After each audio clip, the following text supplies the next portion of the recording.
Detenuto un uomo, mi ha violentata, ragazzina di 13 anni terrorizzata chiama la polizia locale dopo essere stata aggredita sul bus a Montecchio Maggiore, rintracciato e denunciato un 47enne indiano. Gravissimo incidente stradale a Vigasio nel Veronese, scontro frontale tra due auto, entrambe nel fossato, muore un 22enne e altri 2 feriti, uno dei quali gravissimo. Larry Gnoli, l'uomo che ha investito e ucciso in spiaggia a Cervia l'insegnante in pensione di Creazio, risultato positivo alla cocaina, la patente gli era stata revocata nel 2022 per lo stesso motivo. Un anno fa la tragedia del Natisone, questa mattina la famiglia di una delle vittime si è recata sul ponte romano per portare fiori, candele e l'immagine dei 3 ragazzi ritratti pochi minuti prima della piena fatale. Zona rossa Jesolo, operativi metal detector in dotazione alla polizia locale per scovare coltelli o altre possibili armi in mano ai frequentatori della Movida. Nel pomeriggio a Padova la manifestazione del Pride, oltre le barriere per uno spazio inclusivo, il messaggio lanciato attraverso lo slogan scelto quest'anno per la manifestazione Ridisegniamo la città. Fra poco più di 2 settimane al via gli esami di maturità con la prima prova scritta, quasi 38.000 studenti veneti impegnati nell'ultimo sforzo prima dell'università. Telespettatori di Antena 3, buonasera e ben ritrovati al telegiornale del Veneto che si apre con la cronaca dal Vicentino, la terribile vicenda di una ragazzina di 13 anni che chiama la polizia locale denunciando di essere stata molestata violentemente su un autobus. Gli agenti arrivano, rintracciano e individuano appunto uno straniero denunciandolo. Ha chiesto l'intervento degli agenti della polizia locale dei Castelli, una ragazzina di meno di 14 anni a Montecchio Maggiore, raccontando, scossa dall'accaduto, che era stata importunata e palpeggiata da un uomo in autobus. Gli agenti hanno subito dopo individuato e denunciato il sospettato, straniero e di fatto senza fissa dimora, trovandolo in stato di alterazione alcolica. Siamo intervenuti subito bloccando il soggetto. Un soggetto appunto di nazionalità indiana che, pur non essendo gravitante nel territorio di Montecchio Maggiore, già conoscevamo. È emerso che a carico del soggetto era già stato emesso un ordine del questore di Vicenza di lasciare il territorio nazionale. Pertanto è scattata la denuncia all'autorità giudiziaria relativa all'ipotesi di reato di violenza sessuale nella forma lieve ma aggravato dall'età della parte offesa. Oltre a ciò è stato denunciato per la violazione del testo unico sull'immigrazione. Infine è stato sanzionato per ubriachezza manifesta in luogo pubblico. E poi c'è un'altra denuncia di un'altra minorenne, una 16enne in questo caso, che ha denunciato un'aggressione a sfondo sessuale ieri sera a Vicenza. Ci sono molti in realtà punti da chiarire, per ora massimo riservo da parte delle forze dell'ordine. È un giallo in città. Presentava numerosi lividi e tracce di sangue sul volto e sugli abiti. La 16enne è finita in codice giallo all'ospedale dopo quello che sarebbe dovuto essere un incontro romantico in città. La minorenne era in compagnia di un ragazzo di colore conosciuto da poco in una chat di incontri. I due si sarebbero già visti la sera precedente per andare a ballare insieme. La decisione poi di rivedersi nuovamente verso le 19:30 in zona San Biagio. La coppia poi ha deciso di appartarsi, sono venuti qui al Parco Fogazzaro e hanno deciso proprio di appartarsi per un incontro più romantico, probabilmente in una di queste abitazioni, queste casette abbandonate, e avere un incontro più riservato. Lo sfondo sessuale però della faccenda è diventato importante e la ragazza a un certo punto ha detto no. Sarebbe stato a quel punto che la ragazza avrebbe reagito violentemente contro l'uomo che la stava trattenendo con la forza.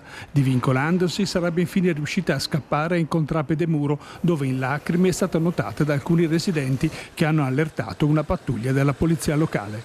Gli agenti, sentito poi il racconto della giovane, hanno fatto intervenire l'ambulanza del SUEM. Sul posto sono giunti in seguito anche i carabinieri che hanno raccolto le prime testimonianze. Attraverso le loro indagini si cercherà di fare luce su questo drammatico episodio, un vero giallo su cui è calato un rigoroso riserbo. Saranno fondamentali anche le immagini registrate dal sistema di videosorveglianza che operano nel parcheggio Fogazzaro. Le tragedie lungo le strade, di un morto e 2 feriti, uno dei quali gravi. Il pesante bilancio dell'incidente è avvenuto poco dopo mezzogiorno a Vigasio, in provincia di Verona. 2 auto si sono scontrate frontalmente, entrambe sono finite in un fossato. La vittima, un giovane di 22 anni, sul posto sono intervenuti i sanitari del SUEM 118 con i vigili del fuoco. Il ferito più grave è stato trasportato invece in elicottero a Verona, all'ospedale di Borgo Trento, l'altro al nosocomio di Villafranca. E intanto nel Trevigiano, a Colle Umberto, una comunità che è ancora scossa per la morte a soli 25 anni di Matteo Tomasi, schiantatosi con la sua moto contro un SUV. Ieri lo abbiamo raccontato sempre nel telegiornale. In attesa di sapere la data dei funerali, gli amici pensano a come omaggiarlo. Le sue passioni erano i motori e il calcio.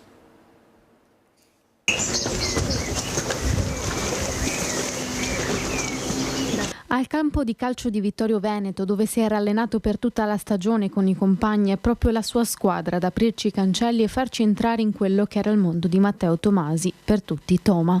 Lo sport, il calcio a cui aveva sempre giocato, la socialità, gli amici, la spensieratezza e l'energia dei suoi 25 anni. Siamo un gruppo di amici di Colle, appunto, amici da una vita, elementari, medie, così.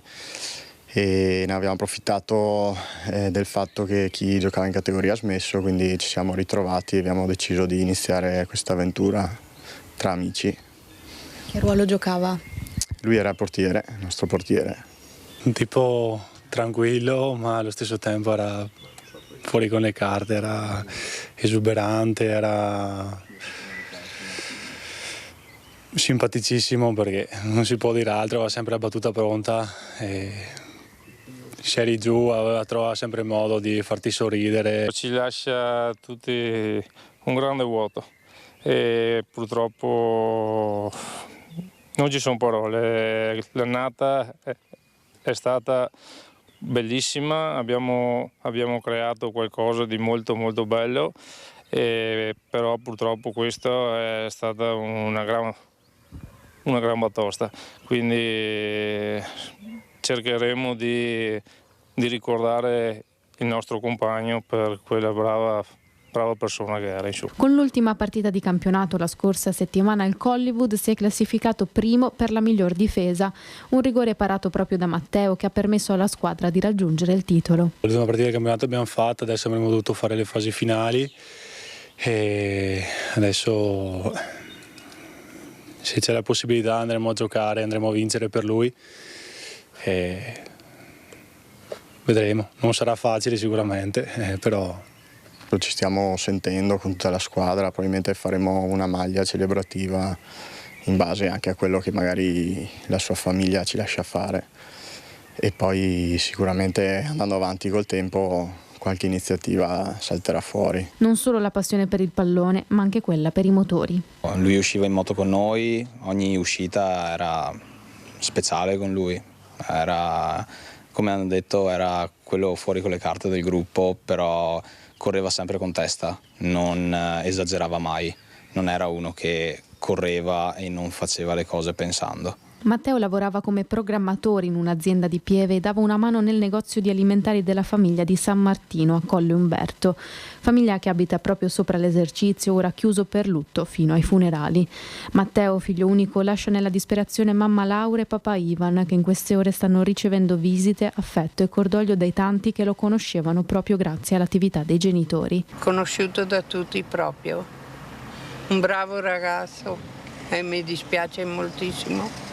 È proprio papà Ivan a chiedere agli amici dei motori di ricordarlo al loro prossimo raduno. Mi ha chiesto se al prossimo ritrovo che facciamo di auto e moto gli facciamo un saluto direttamente a lui. Cosa farete? Ma vediamo di fare un po' di casino con gli scarichi di macchine e moto in modo da farci sentire anche da lassù. Larry Gnoli, l'uomo che ha investito, ucciso la professoressa Elisa Spadavecchia a Cervia, professoressa in pensione di Creazzo ed era la guida della Ruspa, è risultato positivo alla cocaina. La positività sarebbe stata confermata sia dall'esame delle urine che da quelle del sangue. L'uomo, lo ricordiamo, non ha la patente di guida perché gli era stata revocata a seguito di un arresto per omicidio stradale nel 2022 che anche in quel caso scattò per la sua positività alla cocaina. Dunque continua l'inchiesta che vede appunto l'uomo indagato per omicidio colposo, mentre ieri vi abbiamo raccontato i funerali molto partecipati e molto commossi della insegnante in pensione. Una morte assurda, quella della professoressa in pensione, una morte altrettanto assurda e tragica, quella dei 3 ragazzi nell'orrore del Natisone. È passato un anno da quella terribile tragedia, e questa mattina la famiglia di una delle vittime si è recata sul ponte romano a Premariacco per portare fiori, candele e l'immagine dei 3 ragazzi ritratti pochi minuti prima della piena fatale. Come si va avanti, Johan? Un passo alla volta, ogni giorno, diciamo un po', perché tante volte arrivo a casa, sì, io è vuota anche la casa, è vuota perché sono rimaste le foto, le sue cose, ma lei non c'è più, non lo senti, non senti la sua voce, era sempre solare, aveva sempre discutere qualche cosa con lei quando era, adesso non c'è più.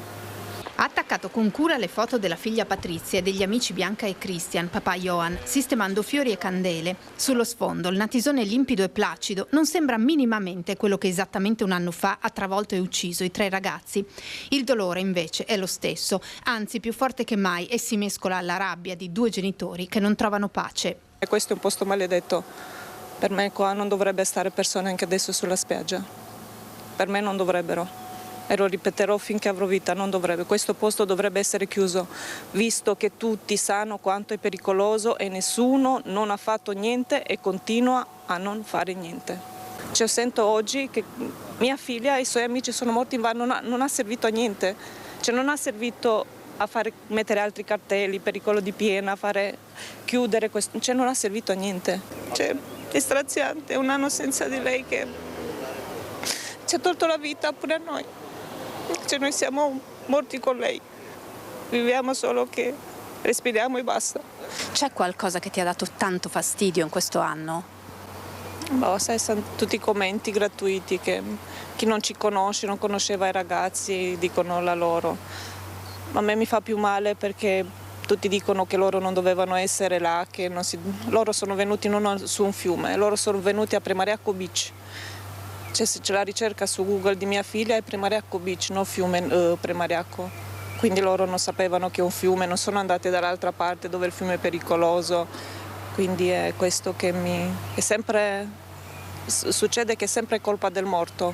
Ce n'è anche gente che critica, ma tanta gente sì, che capisce anche il nostro dolore, perché è grande, è immenso, e dobbiamo portarlo da adesso in poi ogni giorno per tutta la vita.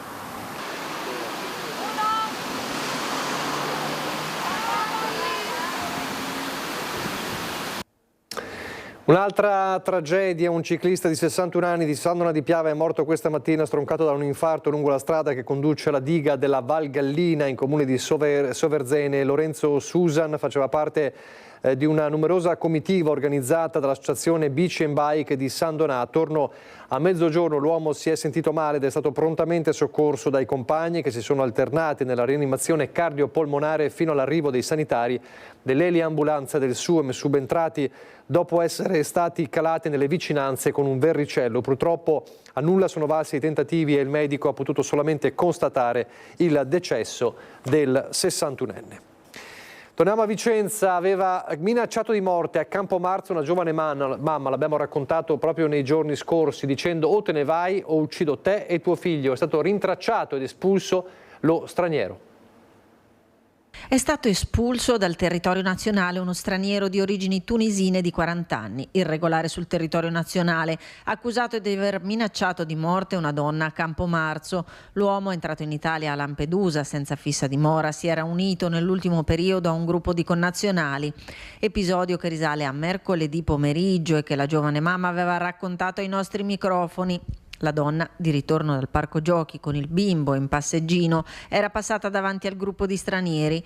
L'uomo, credendo che lo stesse riprendendo con il cellulare, le aveva intimato di andarsene, minacciando di morte lei e il bimbo di 1 anno e mezzo. La mamma, spaventata, aveva subito chiamato le forze dell'ordine e denunciato l'accaduto. Nel corso di un servizio straordinario di controllo del territorio nelle zone del centro, voluto dal questore di Vicenza Francesco Zerilli, l'uomo, che annovera precedenti per rapina, rapina, resistenza pubblica ufficiale e lesioni personali, è stato rintracciato ed espulso, ora in attesa di essere imbarcato per il rimpatrio nel suo paese d'origine.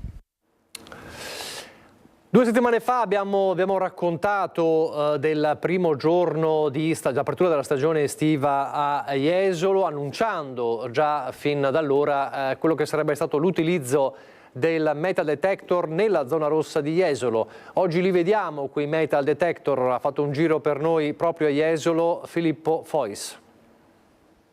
Il 2022 è stato probabilmente l'anno di esplosione, diciamo, di tutti i fermenti post-Covid. Jesolo ha avuto la sua parte di guai perché avevamo molti ragazzi giovanissimi coinvolti in episodi anche con i coltelli, di sangue, e quindi quello è stato il momento di picco. Abbiamo da lì iniziato una serie di attività di prevenzione, di potenziamento dell'organico della polizia locale. Eccoli i metal detector in dotazione alla polizia locale a presidio delle zone rosse di Jesolo. Prevenzione e repressione di episodi di disordine o violenza in cui può degenerare la mala movida notturna sono da tempo al centro dell'azione comunale e si sono sposate facilmente con l'istituzione di particolari controlli in specifiche aree a rischio, come disposto dal Ministero dell'Interno, anche con l'uso di questi apparecchi. Li abbiamo sperimentati con provvedimento del prefetto il weekend del 25 aprile e del 1 maggio, adesso li riproviamo dal 30 di maggio al 9 di giugno in alcune zone specifiche, quindi la zona della stazione in un raggio di 500 metri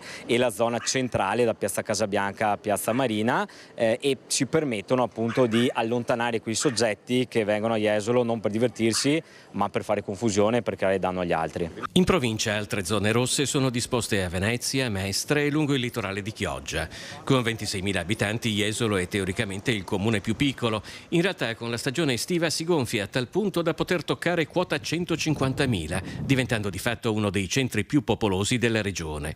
Se tra quei 150.000 c'è una buona parte di giovani in cerca di festa, non è detto che tutti finiscano col farlo in maniera civile. Che i controlli col metal detector servono per capire se ci sono armi da taglio, è appunto una prevenzione. Purtroppo vediamo che è una pratica molto diffusa fra i giovanissimi, spesso minori. Noi abbiamo fatto anche degli incontri nelle scuole con Don Ciotti legati proprio a questi temi, alla violenza sui giovanissimi. Al momento non abbiamo avvisaglie dell'emersione di questi tipi di problemi a Jesolo, però ovviamente la prevenzione fa sempre bene. Adesso a Padova per vedere le migliaia di persone oggi al Pride. Siamo qui oggi nella città che per prima, con indomita forza ed estremo coraggio, ha registrato i figli e le figlie di coppie di madri per festeggiare un'epocale vittoria. La Corte Costituzionale ha confermato ciò che abbiamo sempre saputo e detto. Siamo dalla parte giusta della storia e del diritto. In migliaia anche quest'anno a Padova hanno preso parte alla Padova Pride, la manifestazione dell'orgoglio LGBT e per il sostegno dei diritti civili. Da Padova il messaggio importante di rivendicazione dei diritti delle mamme arcobaleno che proprio nei giorni scorsi hanno visto per loro l'importante sentenza della Corte Costituzionale che ha riconosciuto l'iscrizione all'anagrafe dei loro figli con il doppio cognome, ma lo slogan di quest'anno è ridisegnare la città per quanto riguarda i diritti, le richieste, quella del matrimonio egualitario, del riconoscimento anche per i papà e soprattutto di continuare a parlare e lavorare per definire una legge contro l'omotransfobia. Padova è sempre all'avanguardia nella difesa dei diritti, ricordiamo il sindaco Giordani che ha difeso queste famiglie di mamme e di figli dalla circolare Piantedosi del governo Meloni che le aveva trascinate in tribunale. C'è ancora molto da fare.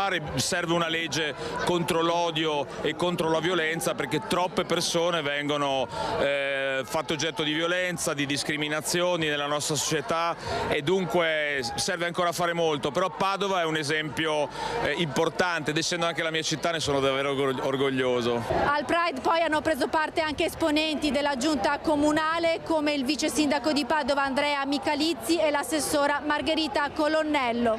Grazie al Pride che regalano alla città di Padova un'immagine di città aperta, di città inclusiva, di città per per i diritti.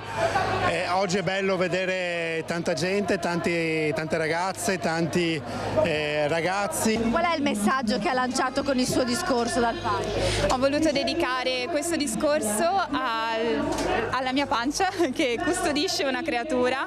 Non è importante di che sesso nascerà, l'importante è chi sceglierà di essere. Noi gli auguriamo di diventare la persona più coraggiosa del mondo senza paura per gli altri. Dal Pride delle mamme arcobaleno alle donne imprenditrici, restiamo a Padova, i numeri sono in crescita, ma c'è ancora molto da fare, gli stereotipi spesso ostacolano l'accesso al credito. In 10 anni nel Padovano le imprese femminili sono cresciute di appena 2 punti percentuali, sono circa 18.000 e rappresentano il 21% della totalità. Il dato, anche se in crescita, è rappresentato da numeri ancora troppo contenuti. Come aiutare e agevolare queste imprese? La mission del Comitato dell'Imprenditoria Femminile della Camera di Commercio, che durante l'Open Day in piazza Zanellato a Padova ha cercato di far conoscere alle imprenditrici le opportunità di crescita. Uno degli ostacoli che le donne percepiscono è proprio l'accesso al credito o microcredito, che significa non soltanto difficoltà nell'avviare un'attività imprenditoriale, ma anche difficoltà poi a sostenerla, tant'è che anche la longevità delle imprese femminili è stimata essere inferiore a quella degli omologhi di sesso maschile. Il nodo centrale è quello dell'accesso al credito e ai finanziamenti, leva indispensabile per favorire la crescita delle imprese femminili, che nel 64% dei casi sono individuali. Difficoltà percepita più che reale di accesso al credito, perché l'abbiamo visto oggi parlando con 7 istituti di credito, quanto sia in realtà una percezione negativa da parte delle imprese femminili che nasce dalla mancanza di informazioni. E permettetemi di essere abbastanza sensibile su questo tema della cultura finanziaria, che è veramente diciamo che a margine di miglioramento in Italia e a Padova. La consapevolezza di poter accedere al credito nasce innanzitutto dall'informazione di poterlo fare. Particolare attenzione è stata rivolta anche alla formazione per prevenire la violenza di genere nelle imprese. Come si può riconoscere quando ci sono casi di violenza che possono avvenire sia nel luogo di lavoro ma anche poi violenza domestica.